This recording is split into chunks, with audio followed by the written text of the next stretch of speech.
High dear student, আজকে আমরা verb সম্পর্কে জানবো। গত ক্লাসগুলোতে আমরা জেনেছি parts of speech, noun, pronoun, adjective. আজকে তারই ধারাবাহিকতায় ভার্ব সম্পর্কে জানবো। চলেন শুরু করা যাক। ভার্বটা কি? ভার্ব হচ্ছে এমন একটা শব্দ যেটা দ্বারা কোনো কাজ করা বোঝায়, কাজ, অবস্থা বা ঘটনা এইগুলা বোঝাবে। যেমন কি কাজ হচ্ছে রান, দৌড়ানো, তারপরে হচ্ছে রিড, পড়া, ইট, খাওয়া, রাইট, লেখা, হ্যাঁ এইগুলা। স্টেট যেমন কি বি, সিম, ফিল, হ্যাঁ এগুলা মানে এটা কোনো অবস্থা, মনে করা, হওয়া, অনুভব করা, এগুলা কি? এগুলো এক একটা অবস্থা বোঝাচ্ছে। তারপরে হচ্ছে আবার কি ইভেন্ট, মানে ঘটনা, যেমন হ্যাপেন্ড, অকার, এইগুলাও কি? এগুলো একটা ভার্ব। এই শব্দগুলো হচ্ছে ভার্ব। একটা ব্যাপার হচ্ছে একটা পূর্ণাঙ্গ বাক্যে কমপক্ষে একটা ভার্ব অবশ্যই থাকবে। ভার্ব ছাড়া কোনো বাক্য গঠন হতে পারে না। ওকে, আমরা কিছু উদাহরণ দেখি। যে হি রিডস বুক, এখানে এই যে রিডস, সে পড়তেছে, এইটাই হচ্ছে আমাদের ভার্ব। দেন দেখি দে আর হ্যাপি, এখানে আরটা ভার্ব। ইট রেইন ইয়েস্টারডে, এখানে রেইনটা ভার্ব। তো আচ্ছা, আমরা ভার্বের কিছু প্রকারভেদ দেখব। তো প্রথমে আমরা দেখব হচ্ছে অ্যাকশন ভার্ব এবং স্টেট ভার্ব। কেন এটা জানা জরুরি?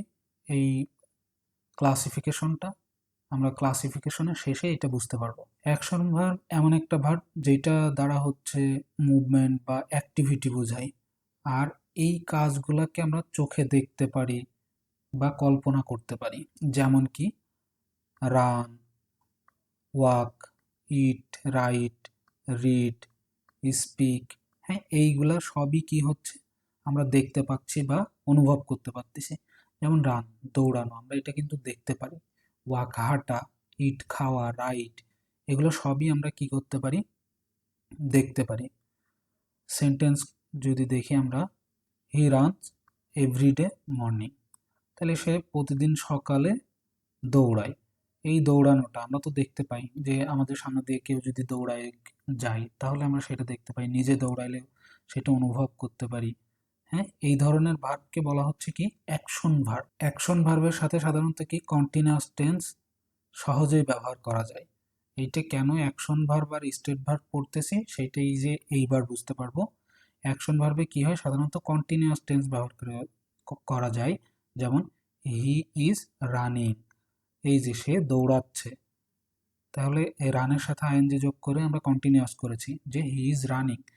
এইটাই হচ্ছে অ্যাকশন ভার্বের গুণ, যে এইটাকে কন্টিনিউয়াস করা যায়। আর স্টেট ভার্বটা কি? এইটা তার অপোজিট, এইটার সাথে কন্টিনিউয়াস ফর্ম হয় না। এর জন্য আমরা স্টেট ভার্ব এবং অ্যাকশন ভার্বটা দেখতেছি। স্টেট ভার্ব কাজ করা না, বরং অবস্থা, অনুভূতি, চিন্তা, মালিকানা, অপিনিয়ন ইত্যাদি বোঝাবে। সাধারণত চোখে দেখা অ্যাকশন না। এটা কি? চোখে দেখা অ্যাকশন না, মনে বা মস্তিষ্কে ঘটে। এটা কি হয়? মনে বা মস্তিষ্কের মধ্যে ঘটবে। চলেন গাইজ আমরা কিছু উদাহরণ দেখি। কমন স্টেট গ্রুপ ভার্ব যেমন কিছু আছে, ফিলিং, ফিলিংস বা ইমোশন, যেমন কি লাইক, লাভ, হেট, হ্যাঁ, ওয়ান্ট, নিড, প্রেফার, এইগুলা কি? এগুলো কিছু কমন স্টেট ভার্ব। হ্যাঁ, তারপর হচ্ছে know, think, believe, understand, remember, forget, agree. হ্যাঁ, এগুলো কিন্তু আমরা কি চোখে দেখতে পাচ্ছি না, জাস্ট এগুলো মস্তিষ্কের মধ্যে ঘটে। পোসেশন, যেমন হ্যাভ, ওন, পোসেস, বিলং, হ্যাঁ এইগুলা। সেন্সেস, কিছু ক্ষেত্রে যেমন seems, appear, sound, look, test, smell, হ্যাঁ এইগুলা কি? টেস্ট, স্মেল, এগুলো তো চোখে দেখা যায় না, এগুলো মস্তিষ্কের মধ্যে ঘটে এবং এটা অনুভব করা যায়। যেমন আই লাইক দিস সং, এই সংটা তো আর মানে এটা কি অনুভব করার বিষয়, যে লাইক করতেছি বা হচ্ছে হেট করতেছি, এটা কি অনুভবের বিষয়, যা বা মস্তিষ্কে ঘটে এই ব্যাপারটা। তারপরে শি নোস দ্য অ্যান্সার, এই যে নোস মানে সে জানে, জানাটা কোনো ভিজুয়াল কোনো ব্যাপার না, এটা হচ্ছে মস্তিষ্কের মধ্যে ঘটতেছে। এইটার জন্য এটাকে কি বলা হচ্ছে, স্টেট ভার্ব। আর এই স্টেট ভার্ব কি আইএনজি ফর্ম গ্রহণ করে না। স্টেট ভার্ব কি করে না, আইএনজি ফর্ম গ্রহণ করে না। আমরা যদি কয়েকটা উদাহরণ দেখি তাহলে বুঝতে পারবো। আই নো দ্য অ্যান্সার, হ্যাঁ, আই নো দ্য অ্যান্সার, এখানে কিন্তু নো হয়েছে। আমি যদি একটাকে কন্টিনিউয়াস করতে চাই যে I am knowing the answer, তাহলে এটা ভুল হবে, কখনোই I am knowing the answer হবে না। একইভাবে she likes ice cream, she is liking, এটা কখনোই হবে না, এটা পসিবল না। কেননা স্টেট ভার্ব আইএনজি ফর্ম গ্রহণ করে না, শুধুমাত্র অ্যাকশন ভার্বই আইএনজি ফর্ম গ্রহণ করে। তো আমরা এইটা কেন শিখলাম, কারণ অনেক সময় আমাদের পরীক্ষাগুলোতে ফিল ইন দ্য গ্যাপ বা রাইট ফর্ম অফ ভার্বের মধ্যে এই ধরনের স্টেট ভার্ব দিয়ে ওইটাকে কন্টিনিউয়াস একটা ভাব অর্থ প্রকাশ করে এরকম একটা সেন্টেন্স দিয়ে দেয়। কিন্তু সেই ক্ষেত্রেও স্টেট ভার্বের ক্ষেত্রে আমরা কি করব, কখনোই আইএনজি ফর্ম যোগ করব না। ওকে গাইজ, আশা করি এতটুকু বুঝতে পারছেন। চলেন আমরা পরবর্তীটা দেখি। আচ্ছা, কিছু ভার্ব আছে যেগুলা হচ্ছে অ্যাকশন ভার্বও হয় আবার স্টেট ভার্বও হয়। হ্যাঁ, মিনিং অনুসারে এটাকে ব্যবহার করতে হয়। যেমন হ্যাভ, হ্যাভ যখন মালিকানা বোঝাবে তখন হচ্ছে এটা কন্টিনিউয়াস ফর্ম হবে না। যেমন I have a car, a have দ্বারা কি প্রকাশ করতেছে, মালিকানা প্রকাশ করতেছে, যে আমার একটা কার আছে। তাহলে এই মালিকানা প্রকাশ করলে তখন তার সাথে আইএনজি ফর্ম কখনোই হবে না। তারপরে কাজ, যেমন উই আর হ্যাভিং লাঞ্চ, আমরা লাঞ্চ করছি, হ্যাঁ। তো এই ক্ষেত্রে কি হচ্ছে, এইটা তো স্টেট ভার্ব না, এটা কি হচ্ছে, তখন অ্যাকশন ভার্ব হয়ে যাচ্ছে, তখন হ্যাভের সাথে আইএনজি ফর্ম হবে। ঠিক আছে, খাওয়া একটা অ্যাকশন, তাই এটার সাথে আইএনজি ফর্ম হয়েছে। তারপরে একইভাবে থিং, থিং স্টেট ভার্বও হয় আবার অ্যাকশন ভার্বও হয়। যেমন যখন মতামত, মতামত বা মনে হওয়া বোঝায় তখন হচ্ছে সেই state verb. I think he is right, এই যে আমার মনে হয় মানে মনে হচ্ছে, এখানে থিঙ্ক বলতে মনে হওয়া প্রকাশ করতেছে, এই জন্য এর সাথে আইএনজি ফর্ম হবে না। ভাবা বা ভাবছে, এটা কি অ্যাকশন ভার্ব, সেই ক্ষেত্রে আবার আইএনজি ফর্ম হবে। I am thinking about my future, আমি আমার ভবিষ্যৎ নিয়ে ভাবছি, এই সময় কি হবে, এখানে আইএনজি ফর্ম হবে, কেননা এটা তখন অ্যাকশন ভার্ব হয়ে যাচ্ছে। এরপরে সি, সিও একইভাবে আই সি ইওর অপিনিয়ন, দেখা বা বোঝা অর্থে ব্যবহার করলে তার সাথে কি হবে না, আইএনজি হবে না। আবার দেখা করা, এইটা কিন্তু আবার অ্যাকশন ভার্ব, দেখা করা, হ্যাঁ। I am Singh the doctor tomorrow, এই ক্ষেত্রে আবার কি হচ্ছে, আইএনজি ফর্ম গ্রহণ করতেছে, তখন কিন্তু অ্যাকশন ভার্ব হচ্ছে। আচ্ছা, আমরা কিছু পরীক্ষায় আসার কিছু ভুল ধারণা, সেটা আমরা হচ্ছে ব্রেকডাউন করব। ভুল ধরার প্রশ্ন আসতে পারে, যেমন এই কি ধরনের ইউজেস কেসগুলো আমাদের পরীক্ষাতে আসে সেইটা দেখব। I am knowing him for a long time, I am knowing him, এখানে কি আছে, আমি তাকে দীর্ঘদিন ধরে চিনি, হ্যাঁ, এখানে কিন্তু আইএনজি ফর্ম ব্যবহার করা হয়েছে, কিন্তু সঠিক হবে কি, আই হ্যাভ নোন হিম, আমি তাকে দীর্ঘদিন ধরে চিনি, মানে ফর লং টাইম, আমি তাকে দীর্ঘদিন ধরে চিনি মানে অনেক দিন থেকেই চিনি। তো এই ক্ষেত্রে কখনোই কন্টিনিউয়াস ফর্ম হবে না, এইটা কি হবে, এইটা হচ্ছে স্টেট ভার্ব হবে। I have known him for a long time. Okay, আশা করি এতটুকু বুঝতে পারছেন। আমরা এরপরে দেখবো হচ্ছে প্রিন্সিপাল ভার্ব এবং অক্সিলারি ভার্ব। আবার ভার্বকে দুই ভাগে বিভক্ত করা হয়েছে, একটা মেইন বা প্রিন্সিপাল ভার্ব আর একটা হচ্ছে অক্সিলারি বা হেল্পিং ভার্ব। এটা আমরা অনেক আগে থেকে পড়ে আসছি, তারপরেও আজকে আমরা যেহেতু বেসিক গ্রামার নিয়ে আমাদের এই সিরিজটা হচ্ছে বেসিক গ্রামার, তাই তার ধারাবাহিকতায় এইগুলা নিয়ে আলোচনা করতেছি, যাতে পরবর্তী গ্রামারগুলো আমাদের বুঝতে হেল্প করে। মেইন বা প্রিন্সিপাল ভার্ব কি, যে ভার্ব আসল কাজ বোঝায় বা নিজে অর্থ প্রকাশ করতে পারে সেটা হচ্ছে মেইন ভার্ব। মানে এক কথায় যে ভার্ব অন্য ভার্বের হেল্প ছাড়া নিজে নিজেই সম্পূর্ণ অর্থ প্রকাশ করতে পারে সেটাই হচ্ছে মেইন ভার্ব। যেমন কি শি গোজ টু স্কুল, এখানে এই গোজটা কি অন্য কোনো ভার্বের হেল্প ছাড়াই নিজে নিজে অর্থ প্রকাশ করতে সক্ষম হয়েছে। তারপরে দে প্লে ফুটবল, এখানে প্লে। তারপরে we have a car, a have, এরা কি নিজে নিজেই অর্থ প্রকাশ করতে সক্ষম। Auxiliary verb, auxiliary verb helping ভার্বটা কি, যে ভার্ব মেইন ভার্বকে টেন্স, ভয়েস, কোশ্চেন, নেগেটিভ ইত্যাদি গঠনে সহযোগিতা করে, সেটা হচ্ছে অক্সিলারি ভার্ব। আমরা কিছু দেখি অক্সিলারি ভার্বগুলো কি, বি ভার্ব, তারপরে হ্যাভ ভার্ব, ডু ভার্ব, এগুলো মেইনলি অক্সিলারি ভার্ব। আর আরো কিছু অক্সিলারি ভার্ব আছে যেগুলোকে হচ্ছে মডাল অক্সিলারি বলে, যেগুলো মুড, সম্ভাবনা বা সক্ষমতা বোঝাতে ব্যবহার করা হয়। কি কি, এই তিনটা জিনিস অবশ্যই মনে রাখতে হবে, মুড, সম্ভাবনা আর সক্ষমতা বোঝাতে হচ্ছে আমরা মডাল অক্সিলারি ব্যবহার করি, যেমন can, could, may, might, must, should, shall, would, will, ought to, need, dare ইত্যাদি। আমরা কিছু উদাহরণ দেখি।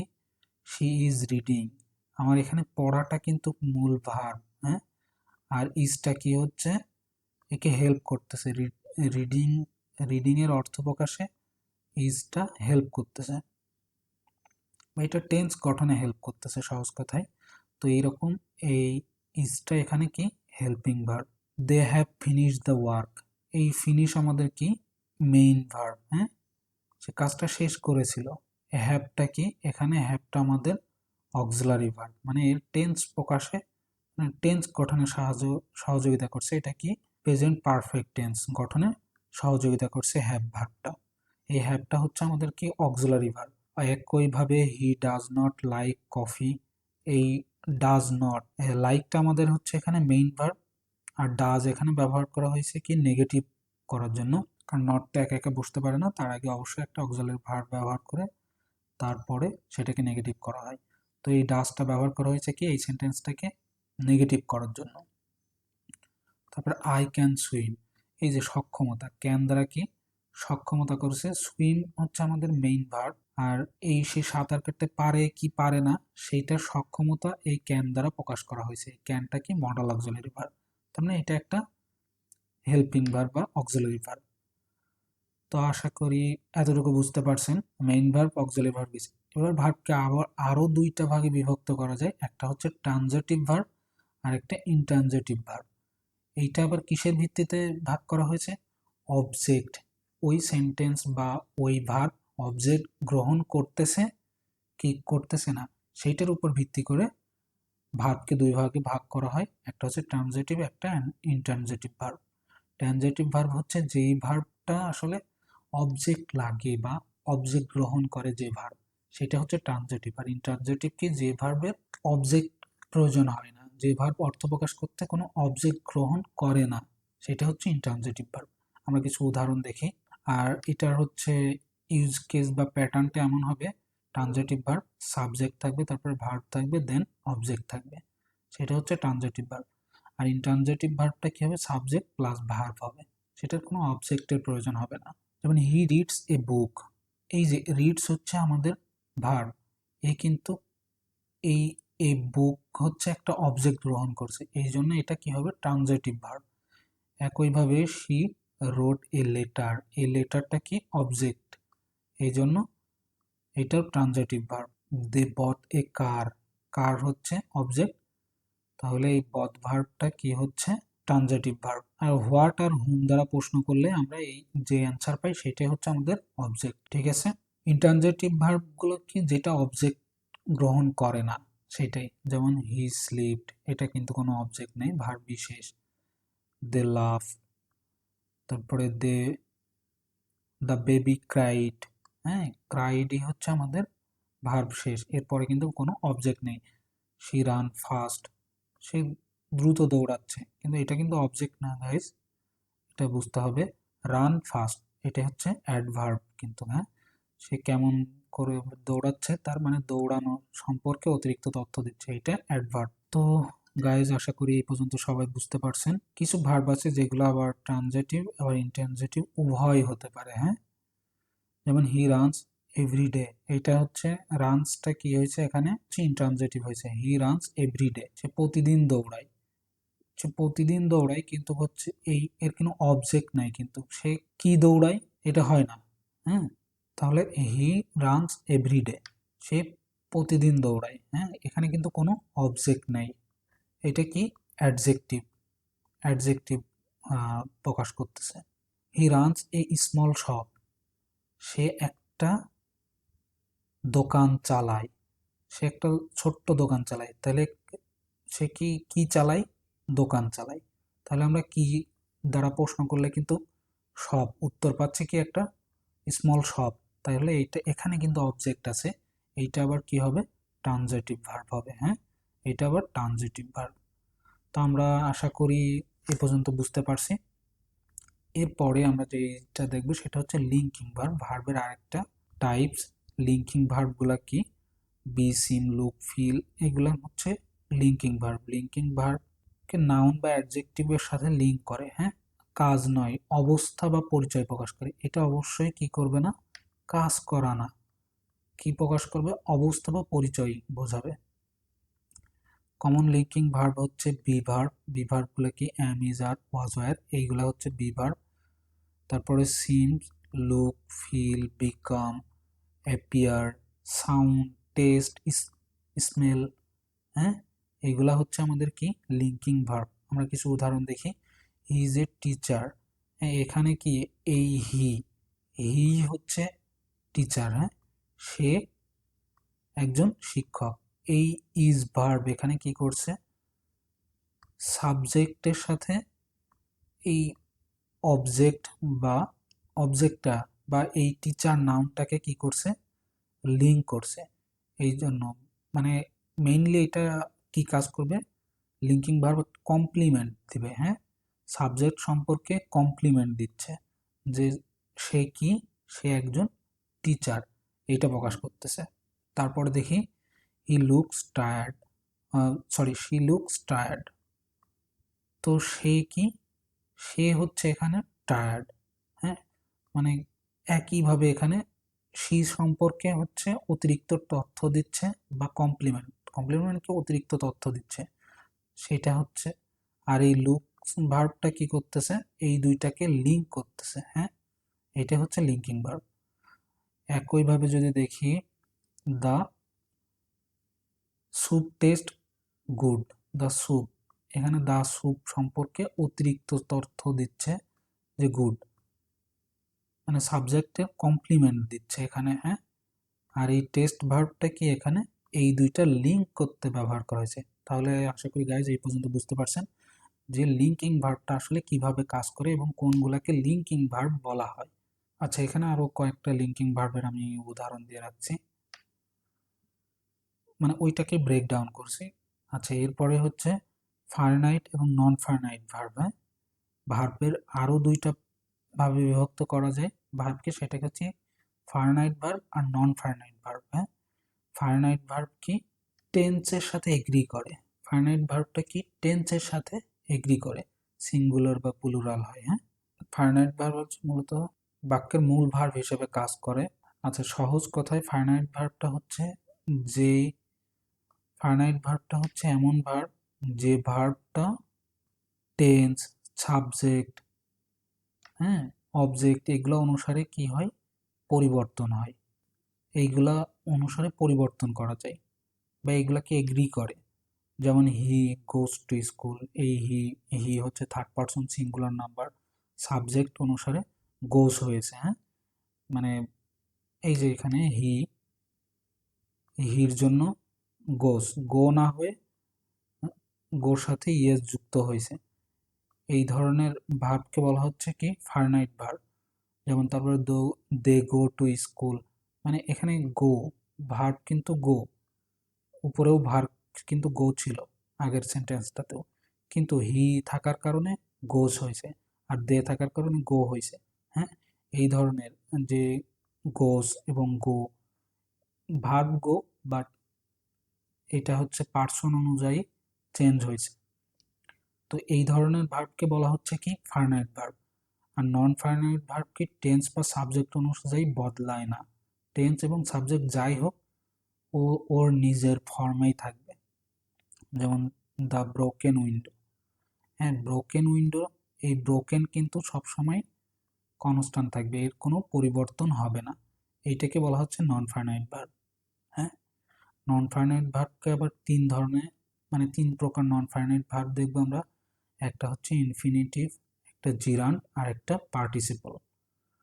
তো ইনফিনিটিভ কি? টু প্লাস ভার্ব, এটা হচ্ছে আমাদের ইনফিনিটিভ। যেমন to eat, to read, to go, to learn, হ্যাঁ, এগুলা হচ্ছে ইনফিনিটিভ। আমরা কিছু উদাহরণ দেখি। এখানে I want to learn English, to learn, হ্যাঁ, এই টু লার্নটাই হচ্ছে আমাদের ইনফিনিটিভ বা নন ফাইনাইট ভার্ব। হ্যাঁ, এইটাই হচ্ছে আমাদের ইনফিনিটিভ বা non finite. To plus verb V one, to plus V one হয়েছে, এটাই হচ্ছে আমাদের নন ফাইনাইট ভার্ব ইনফিনিটিভ আর কি। হ্যাঁ, নন ফাইনাইট ভার্বের মধ্যে কোন পার্টটা ইনফিনিটিভ, এটা কারণ আমরা জেনে আসলাম যে টু প্লাস ভি ওয়ান হচ্ছে ইনফিনিটিভ। এরপরটা যদি দেখি, শি লাইকস টু রিড, হ্যাঁ, টু রিড এইটা আমাদের ইনফিনিটিভ, যেটা নন ফাইনাইট ভার্ব। এরপরে কি জিরান, ভার্ব প্লাস আইএনজি, নাউন হিসেবে কাজ করে। এটা কি হিসেবে কাজ করবে? এই ভার্ব প্লাস আইএনজি এটা নাউন হিসেবে কাজ করবে। যেমন ইটিং, রিডিং, প্লেয়িং, হ্যাঁ, এরকম ভার্বের সাথে ING. Reading book is my hobby, তাহলে বই পড়া আমার শখ। এই বই পড়াটা কি হচ্ছে? বই পড়াটা একটা নাউন হিসেবে কাজ করতেছে, এখানে নাউন ফ্রেজ হিসেবে কাজ করতেছে। তো রিডিংটা এখানে জিরান্ড, যেটা হচ্ছে নন ফাইনাইট ভার্ব। পার্টিসিপল, পার্টিসিপলটা কি? ভার্ব প্লাস আইএনজি অথবা ভি থ্রি, অ্যাডজেক্টিভের মতো কাজ করে। এটা কিসের মতো কাজ করবে? অ্যাডজেক্টিভের মতো কাজ করবে। Broken glasses, glass, broken glass, boil water, হ্যাঁ, এইগুলো হচ্ছে নন ফাইনাইট ভার্ব পার্টিসিপল। হ্যাঁ, পার্টিসিপল বলে এটাকে। কিছু উদাহরণ দেখি। The broken chair is useless, এই যে এখানে হচ্ছে ব্রোকেন, এই ব্রোকেনটা হচ্ছে participle. Look at the running water, এখানে এই যে রানিংটা, এই রানিংটা কি? পার্টিসিপল। আচ্ছা, এখানে একটা কনফিউশন থাকতে পারে যে রিডিং বুক, জিরান্ডে আমরা দেখে আসলাম কি ভার্ব প্লাস আইএনজি, সেটা জিরান্ড হয়। আবার ভার্ব প্লাস আইএনজি সেটা আবার কি পার্টিসিপল হয়। তাহলে কোনটা পার্টিসিপল আর কোনটা জিরান্ড কিভাবে বুঝবো? আচ্ছা, আমরা আগেরটা যদি দেখি, রিডিং বুকস, হ্যাঁ, বই পড়া, হ্যাঁ, বই পড়া, এটা কি নাউন হিসেবে ব্যবহার করা হয়েছিল? বই পড়াটা কি? বই পড়া আমার শখ, তাই না? এই বই পড়াটা হচ্ছে নাউন হিসেবে, মানে এখানে কি হিসেবে ব্যবহার করা হয়েছে? নাউন ফ্রেজ হিসেবে ব্যবহার করা হয়েছে। রিডিং বুকটা কি? নাউন ফ্রেজ, তাহলে এটা নাউনের মতো আচরণ করতেছে, এটা সাবজেক্ট হিসেবে ব্যবহার করা হয়েছে।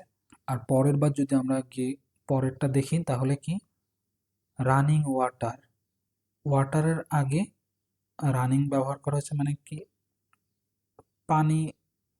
Look at the running water, এখানে কি হচ্ছে? পানির স্রোতকে বোঝানো হচ্ছে বা বহমান পানিকে বোঝানো হচ্ছে। হ্যাঁ, তো এই রানিং ওয়াটারটা কি পানির অবস্থা বা পানি সম্পর্কে অতিরিক্ত তথ্য দিচ্ছে, এটা হচ্ছে অ্যাডজেক্টিভের মতো কাজ করতেছে। হ্যাঁ, যখন অ্যাডজেক্টিভের মতো কাজ করবে তখন সেটা পার্টিসিপল হবে, যখন নাউনের মতো কাজ করবে তখন হচ্ছে কি হবে? জিরান্ড হবে। হ্যাঁ, আশা করি এইটা কনফিউশন ক্লিয়ার হয়ে গেছে। আই হোপ গাইজ এতটুকু সবাই বুঝতে পারছেন। আচ্ছা, এরপরে হচ্ছে ভার্বকে আবার দুই ভাবে বিভক্ত করা হচ্ছে, একটা রেগুলার ভার্ব আর একটা ইরেগুলার ভার্ব। রেগুলার ভার্ব কখন বলতেছি আমরা? যখন ভার্বের ফর্ম, যেমন present form, past form, past participle form, এই ফর্মগুলা পরিবর্তন করার সময় জাস্ট প্রেজেন্ট ফর্মের সাথে ইডি যোগ করলে পাস্ট ফর্ম, পাস্ট আর হচ্ছে প্রেজেন্ট ইডি যোগ করে আমাদের পাস্ট পার্টিসিপল ফর্ম পাওয়া যায়, সেইটাকে আমরা বলতেছি রেগুলার ভার্ব। আর যখন হচ্ছে এরকম ইডি যোগ করে পসিবল না ভার্বের ফরমেশনগুলা করা, তখন সেটাকে আমরা বলতেছি ইরেগুলার ভার্ব। যেমন কি রেগুলার ভার্ব যদি আমরা দেখি, play, played, played, work, worked, work, want, wanted, wanted, হ্যাঁ, এইগুলা হচ্ছে আমাদের কি রেগুলার ভার্ব। আর ইরেগুলার ভার্ব হচ্ছে ফিক্স প্যাটার্ন নেই, আলাদা আলাদা মুখস্থ করতে হয়। যেমন গো, ওয়েন, গান, কাম, কেম, কাম, টেক, টুক, টেকেন, রাইট, রোট, রিটেন, ইট, অ্যাড, ইটেন, হ্যাঁ, এইগুলা হচ্ছে আমাদের ইরেগুলার ভার্ব। আমরা কিছু এতক্ষণ ভার্ব সম্পর্কে আসলে ভার্বের পরিচিতিটা জানলাম। আমরা যখন রাইট ফর্ম অফ ভার্ব এবং আদার্স যে গ্রামারগুলো আছে সেই গ্রামার টপিক নিয়ে আলোচনা করব, তখন আমাদের এই ভার্ব সম্পর্কে জানতে হবে। দ্যাটস ওয়াই আমরা আগে থেকে ভার্বের পরিচিতি বা বেসিক যে ইংলিশ গ্রামার আছে সেই পার্টের মধ্যে এগুলো নিয়ে আলোচনা করলাম। তো আমরা কয়েকটা রাইট ফর্ম অফ ভার্বের ক্ষুদ্র কিছু নিয়ম জানবো। পরবর্তীতে রাইট ফর্ম অফ ভার্ব যখন নিয়ে আলোচনা করব আলাদা একটা ক্লাসে, তখন এটা নিয়ে বিস্তারিত আলোচনা করব। সাবজেক্ট ভার্ব এগ্রিমেন্টের জন্য আমাদের এই রাইট ফর্মটা খুবই গুরুত্বপূর্ণ, ভার্ব জানাটা খুবই গুরুত্বপূর্ণ। সিঙ্গুলার সাবজেক্ট সিঙ্গুলার ভার্ব গ্রহণ করে, প্লুরাল সাবজেক্ট প্লুরাল ভার্ব গ্রহণ করে। যেমন হি প্লেস, এই হিটা হচ্ছে সিঙ্গুলার সাবজেক্ট, তাই হচ্ছে প্লেস হচ্ছে সিঙ্গুলার ভার্ব গ্রহণ করছে, আর দে হচ্ছে plural subject, that's why plural verb গ্রহণ করছে। টেন্স অনুযায়ী ভার্বের পরিবর্তন, প্রেজেন্ট সিম্পলে V1 অথবা V1 plus S by S যুক্ত হয়, পাস্ট সিম্পলে V2। আমরা আসলে এগুলো টেন্সের যখন টেন্স শিখবো তখন আমরা এগুলা জানবো। তারপরেও একটা ওভারভিউ দিয়ে রাখতেছি যাতে আপনাদের বুঝতে সুবিধা হয়। পারফেক্ট টেন্সে কি ব্যবহার করা হয়? হ্যাভ, হ্যাজ, হ্যাড, হ্যাভ অথবা হ্যাজ অথবা হ্যাড অথবা প্লাস V3 ব্যবহার করা হয়। হ্যাভ, হ্যাজ, হ্যাড এর পরে অবশ্যই V3 বসে কিন্তু ভার্বের, এটা মাথায় রাখতে হবে। প্রিপোজিশন অথবা টু এর পরে ভার্ব প্লাস আইএনজি অথবা V1 ব্যবহার করা হয়, মানে ভার্বের base form. Preposition plus verb plus ING, interested in reading, যেমন কি এখানে ব্যবহার করা হলো ইন প্রিপোজিশন পরে এই যে রিডিং। গুড অ্যাট আমাদের প্রিপোজিশনের পরে আমাদের প্লেইং ব্যবহার করা হলো, এরকম আর কি। টু প্লাস V1 এটা তো আমরা আগেই দেখে আসলাম, এটাকে কি বলা হচ্ছে? ইনফিনিটিভ বলা হচ্ছে। যেমন ওয়ান টু গো, হ্যাঁ এরকম, এগুলোকে কি বলা হচ্ছে? ইনফিনিটিভ।